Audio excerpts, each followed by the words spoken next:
Hello everybody and welcome to Forever Motorsports on Forever Sports for now, the Canada Grand Prix review, and I'm joined by Reese, of course. Massive news, of course, not really that big, but I suppose, news nonetheless. Max Verstappen wins the Canada Grand Prix, yet another win under his belt, but Fernando Alonso finishes in second with Lewis Hamilton in third place. Reese, what would you make of that Canada Grand Prix? Yes, well, it certainly was a very exciting Grand Prix that we watched there. Lots of fighting within the midfield again, as we saw in Spain last time out. Certainly was a very good race for Alex Albon, who finished in seventh ahead of Esteban Ocon. He was certainly fighting with him quite a bit there and was just able to hold onto that seventh place in the end.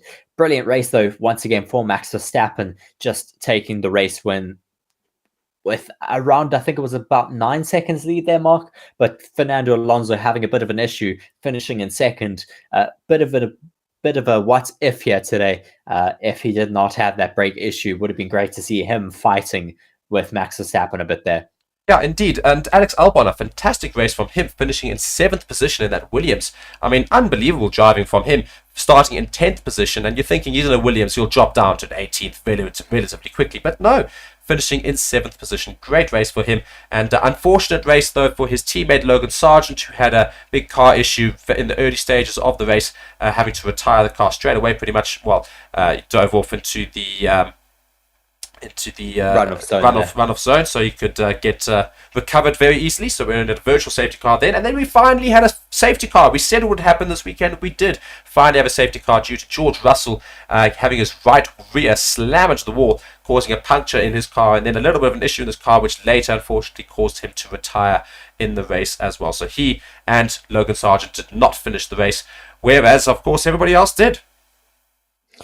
Yes, just watching Lewis Hamilton at the moment being interviewed, he had quite a good race as well. Brilliant start from himself, getting past Fernando Alonso in that first corner, and just holding on to it for a little bit. But Fernando Alonso just came back to him in the middle of the race, and got past. Yeah, essentially, it's not much more to say about that. But going through the grid, then Norris was battling quite nicely in the opening, in the last few laps there, trying to get himself into the points, but then of course forgetting that he had a 5-second penalty given to him for unsportsmanlike behavior. Now, we haven't yet actually confirmed what that was from, Reese. We still don't know, do we? It was backing drivers up during the safety car lap. Was it? Okay, so that's interesting. Yeah. Yes. So we thought it must have been something similar to that sort of thing. So such a stupid penalty to give away, and he would have finished in, I think, was it 8th place? That he would have finished right at the end, or no, 7th, 9th place.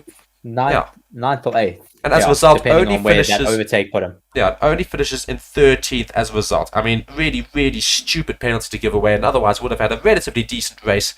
But yeah, his teammate Piastri finishes ahead of him as a result in 11th place. Bottas finishes in the points in 10th. Lance Stroll managed to move up into 9th position, right at the end, taking Bottas. And as a result, of course, of Norris's penalty, he moves into 9th, where he would have actually finished 10th. So, not a great day for Lance Stroll either, would you say?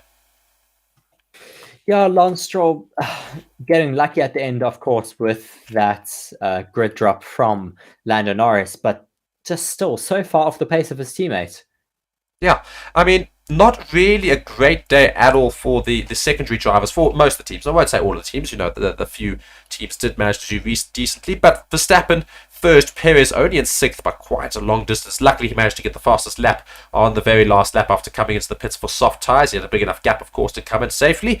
Got the fastest lap at least to get some extra points there, but he could have done a lot better, Perez there.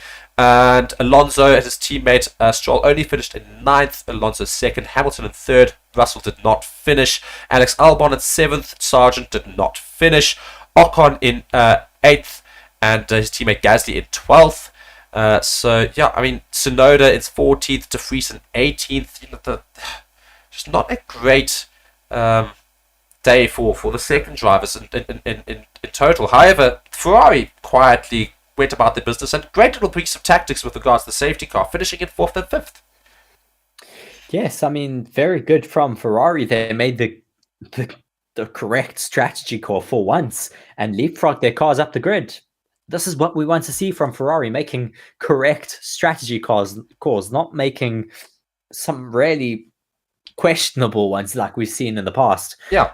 They did make some mistakes this weekend, like in qualifying yesterday, where Charles Leclerc asked to come out, come back into the pits and put on a set of slicks, but they didn't listen to him and left him out on a set of inters. He could have been much further up the grid and gotten himself out of Q2 and possibly even challenged today for the win.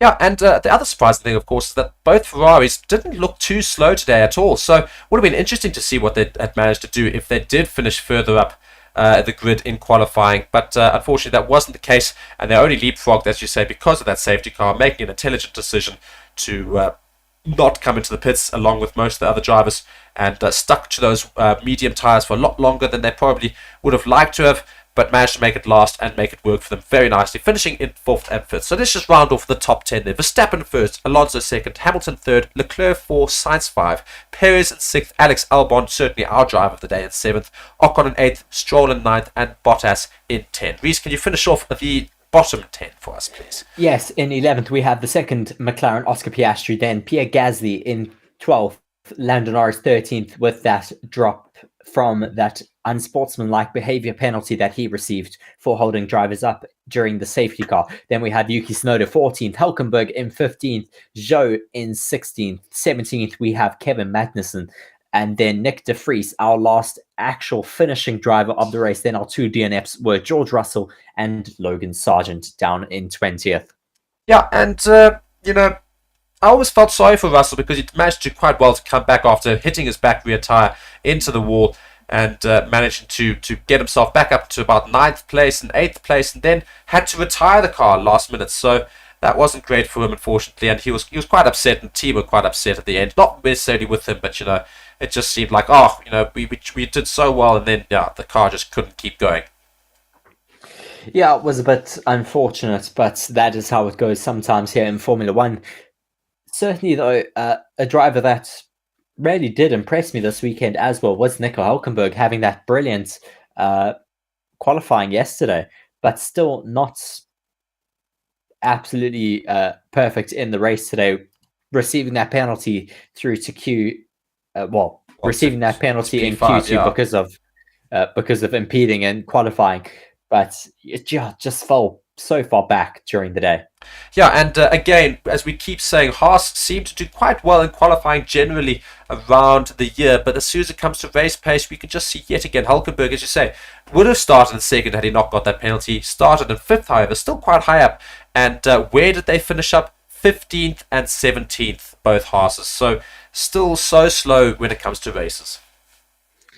Yes, the Haases, as you say, just don't have that race pace. Certainly interesting, though, today to see that those hards did not last as long as people were expecting them to. Fernando Alonso, though, now, as we're watching the podium ceremony, Fernando Alonso makes his way to that P2 spot as Max Verstappen walks out and is making his way to that top step of the podium. The 100th race. Why the Red Bull is so quick. And once again, Max Verstappen just leads the way quite easily, hey? Yes, Max Verstappen just having another dominant day out there. This is just becoming a bit of habit for him. It does not look like it's very difficult. Yeah, I mean, but the good thing today, I suppose, was the fact that, for all that we say, Max Verstappen doesn't make it look difficult.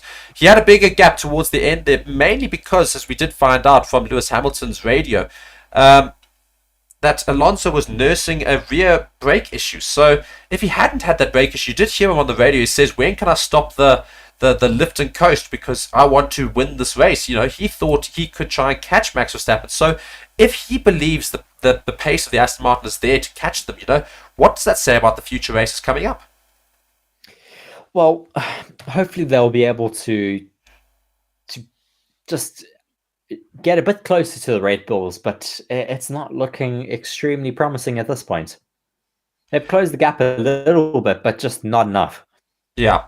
However, the good thing is they have managed to get ahead of the Mercedes again after those mega Mercedes upgrades. Mercedes, of course, much stronger now as an outfit, and Lewis Hamilton's got a 2nd podium in 2 race weekends, so he must be as ecstatic as anything. I'm sure he would have wanted to have come 2nd, not able to do so, though. Fernando Alonso finished ahead of him, and Fernando Alonso is smiling as anything, though, still finishing on podiums at his age. Yes, the wise old fox, Fernando Alonso, is still very, very much in his prime. And once again, finishing on the podium. He's made it a ritual pretty much at every single race this year, except for in Spain. Yeah, I mean, quite an insane drive from him there. So, the first place trophy now being presented to Max Verstappen from the Minister of Innovation, Science and Industry in Canada. So, I suppose quite an appropriate ministry to be giving him this. Otherwise, I would have chosen sport personally. But anyway, big crowd there gathered. Interesting trophies, though, there today. Yeah, very interesting trophies. But big crowd there gathered, of course, in Canada. And it's been a relatively good Grand Prix weekend, with the exception of that disaster in FP1 with the CCTV's cameras not working and not syncing at all, which basically made FP Practice 1 non-existent. Nonetheless, Reese, what did you make of the weekend? Yes, well, certainly just going over that FP1 incident, that was certainly unacceptable, and we don't want to see that happening at a racetrack anytime soon. Again, as Adrian Newey does now lift up that #1 trophy, they put him on the podium today, which is quite cool for Adrian Newey. But yeah, I mean, it's been quite an interesting race weekend with interchanging conditions. I mean, we had a little bit of dry running on Friday afternoon, but then Saturday was wet the entire day, having qualifying in the rain as well really did shake up the qualifying positions for the race start here today, and made quite an exciting race for us. Quite a few trains, though, DRS trains that did form. So hopefully we will get some more changes in the regulations to hopefully get rid of those DRS trains. We don't want to see that. Yeah, and now all the drivers are just spraying themselves, of course, with all that champagne. It's a proper good celebration. I haven't seen one of these in a while. Very, very good form from all of these guys. You can see they're experienced in this. You see all the former world champions in Formula 1. They know exactly how to celebrate properly with that champagne, and they're doing it in style. Adrian Newey certainly getting the brunt of it. And yeah, that brings us 11 to the world champions up on that podium at the moment. 11 world championships, yeah, indeed. Very, very impressive from all of them. And yeah, that brings us to an end of the Canada Grand Prix, and we very much thank Bitdefender, our sponsor for this weekend's Grand Prix and our channel partner. Very grateful to Bitdefender. Be sure to go check them out as well in the description, and check out all of their services, and perhaps go and get one of their products to help you fend off from all internet problems and otherwise. A great protection device, that is Bitdefender. And thank you so much for watching Forever Motorsports on Forever Sports for this, the Canada Grand Prix review. And we'll see you in the next F1 video. I have been Mark, Reese has been Reese. We very much thank you for your time, and enjoy the rest of your short remaining weekend. We're sure to see you again very, very soon. Reese, any final words before I head out? Yeah, certainly looking forward to seeing you in the race stream for next weekend for the Great Britain race, as we do see now Fernando Alonso dropping down his bottle of sorry, it's Austria next, as we see Fernando Alonso dropping down his bottle of champagne for the Aston Martin mechanics. Yeah, indeed. Guys, thank you so much for watching Forever Motorsports. We're going to head on out, and yeah, cheerio.